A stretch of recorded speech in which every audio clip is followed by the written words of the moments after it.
Миний ээж Этиоп хүн. Аав маань англи хүн. Би Этиоп төрж 8 нас хүртлээр Этиопт амьдарсан. Аав маань Этиопт инженер хүн байсан. Олон байгууллагад ажиллаж, усжуулах систем байгуулах ажилд туслаж байсан. Нэгэн удаа ажлынхаа шугамар Кент болж байсан чуулганд оролцохоор явсан юм л да. Гэтэл сууж явсан онгоц нь гинт тасалдаж Мадагаскарын ойролцоо байдаг Коморын арлууд ирэг дээр унсан. Тэр өрөө аавын маань дотны нэг найз нь залгаад мэдээ үзсэн үү гэдгийм байна. Гэхэд л онгоц тасалдсныг олж мэдсэн. Бид шууд л зочны өрөөнд орж зурагтаа асаасан. Аавын зорчиж байсан онгоц усанд живж байгааг мэдээгээр шууд дамжуулж байсан. Юу болохыг зүрх алдан харцууснаа одоо ч мартдаггүй. Энэ явдал миний амьдралд арилжгүй уул мөрүүлдээснийг өдийг хүртэл аавыгаа эргэж ирэхийг ирнэ гэж хүлээсээр байснаа саяхан л ухаарсан. Гэхдээ үүндээ бид аавыгаа амь өргөцсөнийг 7 хоногийн дараа л мэдсэн л дээ. Аав маань миний бүх зүйл байсан. Миний амьдрал нуруу унах шиг л болсон доо.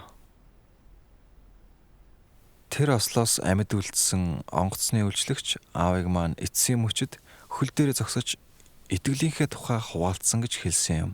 Үйлчлэгчийн хэлсэн тэр үг миний бодол санаанд одоо хүртэл хоногшин үлдсэн.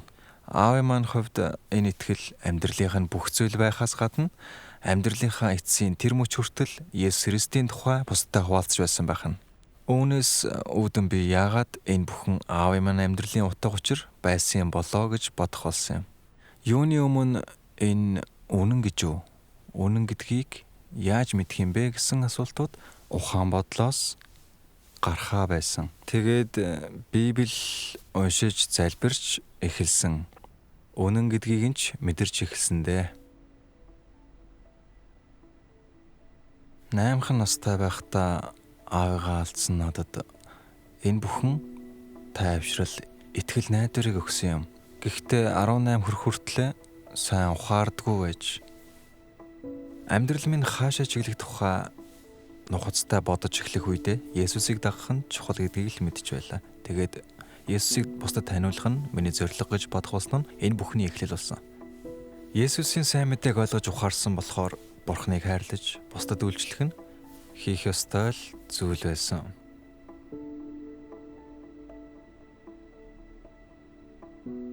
Тиймээс Этиопт иргэн ирж бизнес, стартап шинээр хөгжүүлж эхэлсэн. Миний оролцсон нэг гол ажил бол хог хаягдлаас эрчим хүч гаргах үйлдвэр барих төсөл. Хотын хог хаягдлын 95%-ийг авч боловсруулан эрчим хүч гаргана. Хог хаягдлыг эрчим хүч болгох энэ санаа надад маш их таалагддаг. Ялалт юм шиг санагддаг. Би олон хүний амьдралд тустай зүйл хийхийг хүсдэг хүн болсон. Би залуу хүн бүрээс чи юуг өөрчлөмөр байна? Энэ дэлхийн ямар бэрхшээлийг хараад сэтгэл чинь өвдөж бурхан минь энэ асуудалд таны гэрлийг тусган өөрчлөлт авчрахад минь туслаач гэж залбирмаар байна гэж асуумаар байдаг.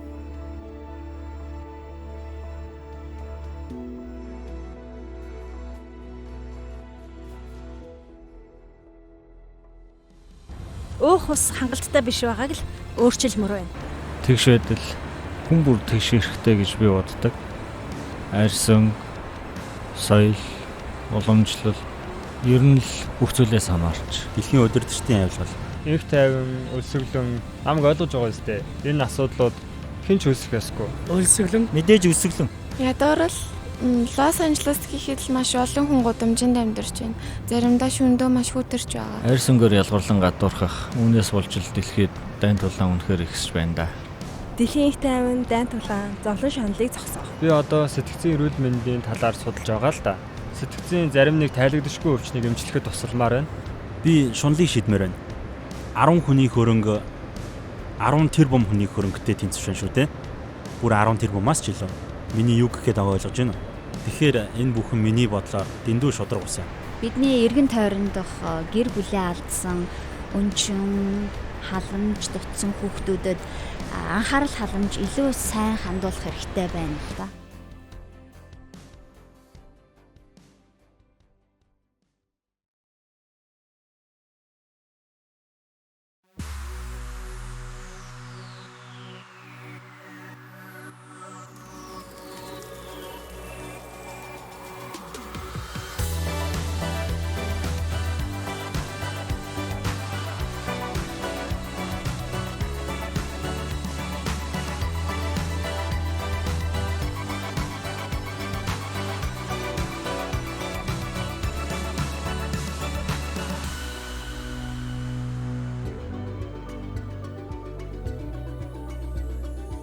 Энэ хичээлээр бид муу ёрын талаар үзнэ.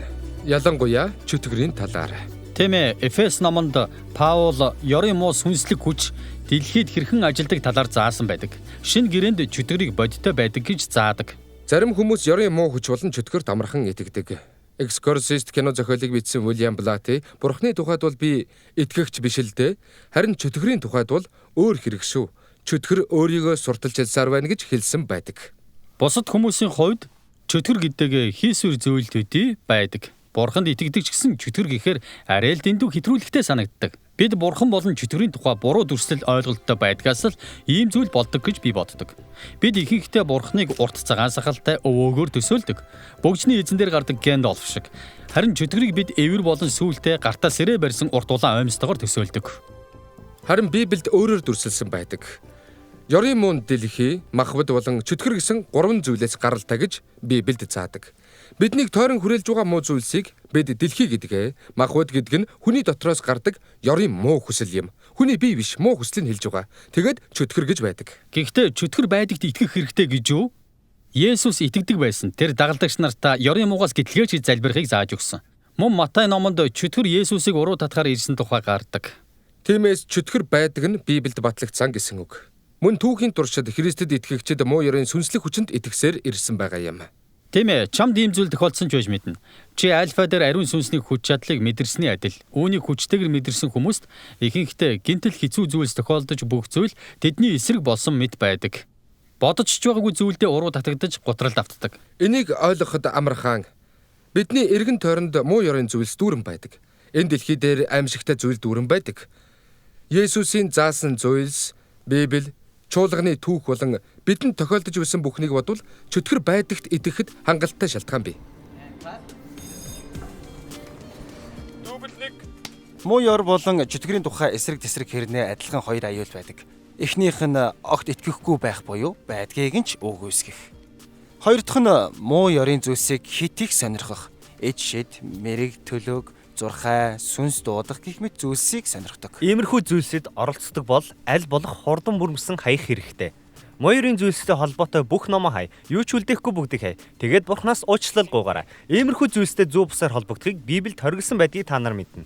Есүс хэлэхдээ чөтгөрийг хулгайч гэж нэрлсэн. Хулгайч зөвхөн хулгайлж, алж, сүйтгэхээр ирдэг. Бидний амьдралыг устгах нь чөтгөрийн туйлын зорилго. Харин Есүсийн зорилго бол үүний эсрэг. Есүс чамд хайртай. Би тэднийг амьтаа, бэлгсэн амьтаа байлгахын тулд ирсэн гэж Есүс хэлсэн. Паул бас чуулганыг чөтгөрийн залмихны эсрэг зогсохыг сануулсан байдаг.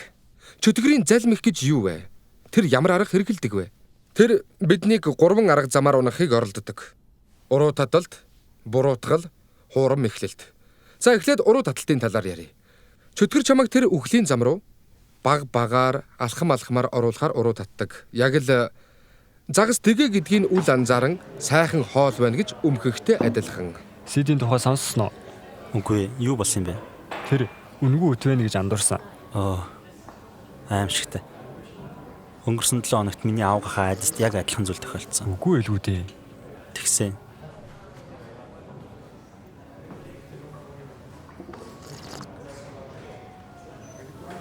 Буруу зүйл хийх болон буруу зүйлд уруу татагдах хоёр ялгаатай. Уруу таталт хүн бүрт тулгардаг. Есүсийг хүртэл уруу татахыг оролдсон. Гэхдээ Есүс уруу татагдаагүй. Тэр гим нүгэл огт хийгээгүй. Бид уруу таталтаас сэргийлж чадахгүй ч харин буруу зүйл хийх хэсгээ сонгож болно. Энэ бол уруу таталт байлаа. Харин одоо хуурам эхлэлтийн талаар ярив. Энийг ойлгох нь маш чухал. Есүс чөтгөрийг хуурам эхлэлтийн эцэг гэж хэлсэн. Тэрэнд үнэн гэж байхгүй. Тэр Бурхны талаар, буруу зөвийн талаар ч худал хэлдэг. Тэр бидэнд өөрсдийн тухай худал хэлдэг. Чи үн цэнэгүй. Чи уучлагдахгүй. Бурхан чам шиг хүнийг хайрлахгүй. Эсвэл магадгүй чи энд байх ёсгүй гэх мэтээр биднийг хуурдаг. Эдгээрээс үний юм нэгч байхгүй. Бүгд худлаа. Худал үг бидний зүрх сэтгэл болон оюун санаанд нэг л мэтгэж шургалж биднийг унахыг оролддог. Худалтай зөвхөн үннээр л тэмцэнэ. Тиймээс надад Библи байдаг талархдаг. Библи бол Бурхан болон буруу зөвийн тухай мөн бидний хинбэ гэдгийг олж мэдэх гол их сурвалж юм. Бурханы үгнээс чи хайрлагдсан, хүлээн зөвшөөрөгдсөн, бас уучлагдсан хүн болохоч олж мэдэх болно.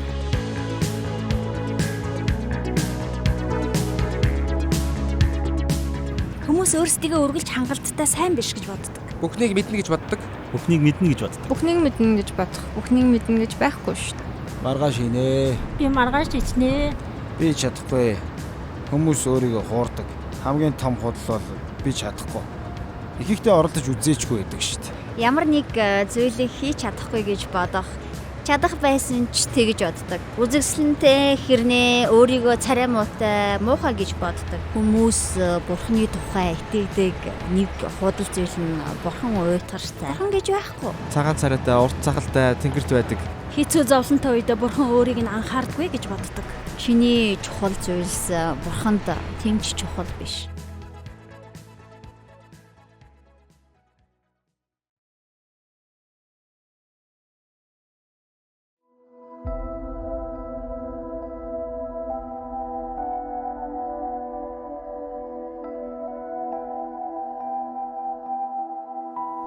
Библиэд чөтгөрийг нэрлсэн өөр нэг нэр бол буруу шаагч юм. Энэ бол түүний 3 дахь залмих. Тэр биднийг буруу шаадаг. Бурхан аль хэдийн уучлаад мартчихсан байсан ч яг л чиний хийсэн буруу зүйлсийн жигсаалтыг гартаа барьж хаад чамайг Бурханаар хайрлуулах ёсгүй хүн гэж ятгадгаа гэсэн үг. Тэр чамайг буруудгалын дарамтанд оруулахыг оролддог. Энийг ял шийтгэл гэх бөгөөд ичхүүр, үн цэнэгүй байдлаар бидний найдварыг үгүй хийх зорилготой. Гэхдээ Бурханы хүсэл үүнээс өөр. Есүс биднийг буруутгал болон ичхүүрээс чөлөөлөхөөр ирсэн. Есүс Христийнх болсон хүнд ямар ч ял шийтгэл байхгүй.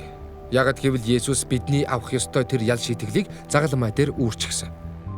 Бурхан биднийг ялалдаггүй, харин зэмлдэг. Зэмлэл бол найдвар төрүүлж чиглэл өгдөг.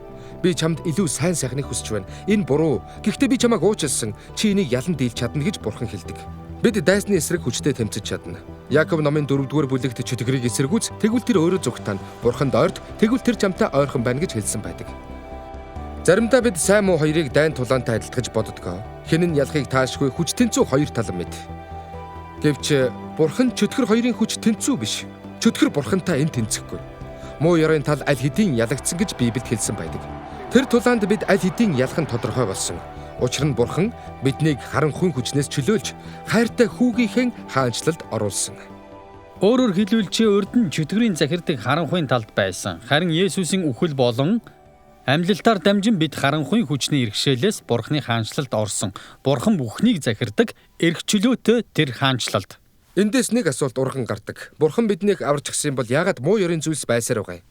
Бидний амьдрал чөтгөрийн нөлөөд яагаад байсаар байна вэ? Тийм ээ, Бурханы хаанчлалын тухай Есүсийн сургаалаас бид хариултыг олж болно. Бурханы хаанчлал бидний дунд байгаа гэж Есүс заасан. Мөн удахгүй Бурханы хаанчлал бүрэн дүүрнээр ирнэ гэж хэлсэн байдаг. Энэ нь Бурханы хаанчлал бидний дунд байгаач хараахан бүрэн тогтоогүй гэсэн үг. Дэлхийн 2 дугаар дайны үеэр Канада, Америк болон Британий хамтарсан хүчнийхэн Нормандын ирэг рүү дайралт хийсэн байна. Энэ дайралт нацистуудын ялагдлын эхлэл болсон юм. 1944 оны 6 дугаар сарын 6-ны энэ өдрийг Ди өдөр гэж нэрлэдэг. Энэ бол дэлхийн 2 дугаар дайны төгсгөлийн эхлэл байсан. Тэр өдөр нацистууд ялагдах нь тодорхой болж холбооны ялалт холбооны хүчний талд ирсэн. Гэвч сонирхолтой нь нацистуудыг 1945 оны 5 дугаар сарын 8-нд бууж өгтөл тулаан дахиад 11 сар үргэлжилсэн. Энэ өдрийг харин V өдөр буюу ялалтын өдөр гэж нэрлэдэг. Яг үүний адил бид D өдөр болон V өдрийн хооронд 11 сарын хугацаанд амьдарч байна гэсэн үг. D өдөр бол Есүс үхлээс амилж ариун сүнсээ бидэнд илгээн биднийг аварсан үйл явдал. Одоо V өдөр буюу ялалтын өдөр удахгүй. Тэр өдөр муу ёрын хүчний бүх ажил дуусч Бурханы хаанчлал бүрэн тогтох болно. Дайсан ялагдж байгаагаа мэдж байгаа учраас чамайг бас өөртөөгөө хамт унахыг хүсэж байгаа юм. Энэ тулдаанд хэрхэн тулдах ёстой тухай Паул Эфес номонд бичихдээ их эзэн болон түүний хүч чадлын дотор хүчтэй бай. Бурхны өвч бүрэн зэвсгээр зэвсгэл. Энэ нь бид буруу муу зүйлсээс салж шинэ хүн болох ёстой гэсэн үг. Мөн тэр зэвсгийг нэг бүрчлэн зөөрлөж хэлсэн байдаг. Эхнийх нь бэлхүүсээрээ үнний бүсийг бүсэлж бад зогс. Есүс хэлэхдээ би бол үнэн гэсэн. Тиймээс анхаарлаа Есүст хандуул. Түүнтэй маш ойрхон байх хэрэгтэй. Өөрийгөө хуурам эхлэлт болон хоёр нүртэй байдлаас хамгаал. Зөвхт байдал бол бидний хоёуг юм. Зөвхт байдал гэдэг нь бурхан болон бусад хүмүүстэй зөв харилцаатай байхыг хэлж байгаа юм. Харилцаандаа өргөл зөв сонголт хийх нь маш чухал. Бусдыг уучлал, хэн нэгэнд буруу зүйл хийсэн ч уучлал гуйж эвлэрээрээ. Буруу юм хийж бодлуулж орхисон бол бурханаас уучлал өршөөлийг нь ир. Тэгээд амар тайвны сайн мэдээний бэлэн байдлыг хөлдөө өмсхийг бидэнд уриалсан байна. Бид сайн мэдээг хуваалцаж, үйлчлэхэд үргэлж бэлэн байх хэрэгтэй. Чуулгандаа үйлчил, нийгэмдээ үйлчил, эсвэл хүмүүсийн төлөө айлфа тусал, хотынхоо орон гэргүй хүмүүс зориулсан хоол хүнс болон хоноглох байрны ажил тусал оролцоотой бай. Тэгэхээр дараа нь 20 муу нэгний галт сумуудыг унтрааж чадах итгэлийн бамбааг барь. Чөтгөр чам руу янз бүрийн зүйл шиднэ.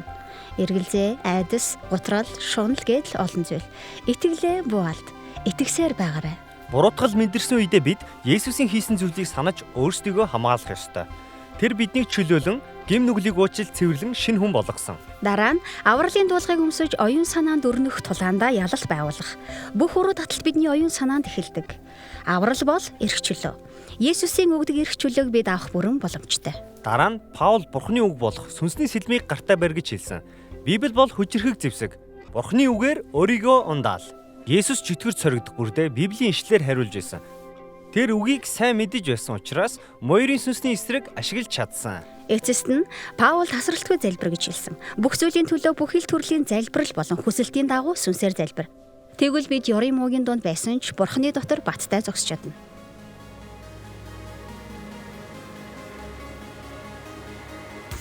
Ер нь хүмүүс энэргүй сэтгэлийг тоохоо байсан. Бусад хүн чанд яаж чандаасаа гэж үсэн яг тэгж бусдад танд.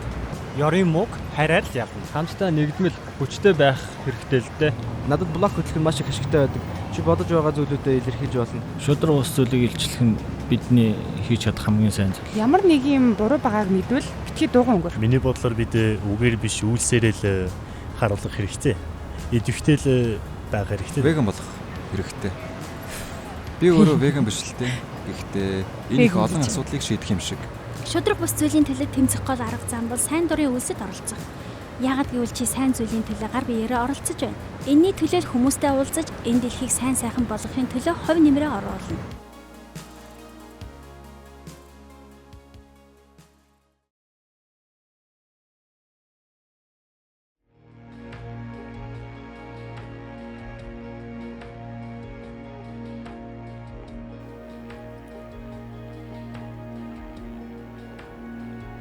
Ром 12:21-т Паул мууд бүү дийлд харин мууг сайнаар дийлгэж бичсэн байдаг.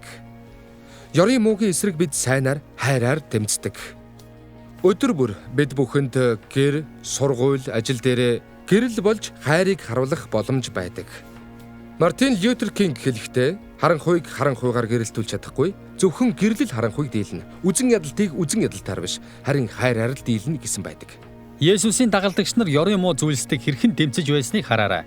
Боолчлыг устгах хөдөлгөөний удирдагч Уильям Вилберфорс, Америкийн иргэний эрхийн төлөө тууштай тэмцэгч Мартин Лютер Кинг, ядуусыг асран тэтгэгч олон мянган хүний амьдралыг өөрчилсөн Тереза их гээд агуу хүмүүсийг хараарай. Агуу зүйлс бүтээсэн агуу бааtruуд л зөвхөн өөрчлөлт авчирдаггүй. Чи ч бас хийж байгаа энгийн жижиг зүйлсээр хүмүүстэй харилцахдаа өдөр бүрийн залбирлаараа шудраг бус зүйлсийн төлөө дэмцэж чадна. Чи өөрчлөлтийг авчирч чадна. Толкиний хэлсэн үг надад маш их таалагддаг. Зөвхөн агуу хүчээр л муу ярыг дарж чадна гэж зарим хүмүүс боддог. Гэвч миний олж мэдснээр энгийн хүмүүсийн өдөр тутмын хийдэг сайн сайхан болон хайрын жижигхэн үйлдэл харанхуйг зааглан зогсоож байдаг юм. Тиймээс бурхан дотор баттай зогсож ёрын муутай сайнаар тэмцсэн. Чиний хийсэн зүйл хичнээн хүний амьдралд сайнаар нөлөөлөхийг хинч таашгүй. Чи ганцаараа биш гэдгээ битгий мартаарай. Бурханы хайр нэгүслэр хамтдаа зүтгэж байгаа олон сая хүн чамтай хамт ёрын муугийн давалгааг зогсоож хайр болон шудраг ёсыг түгээж байгаа. Чи өөрчлөлтийг авчирч чадна.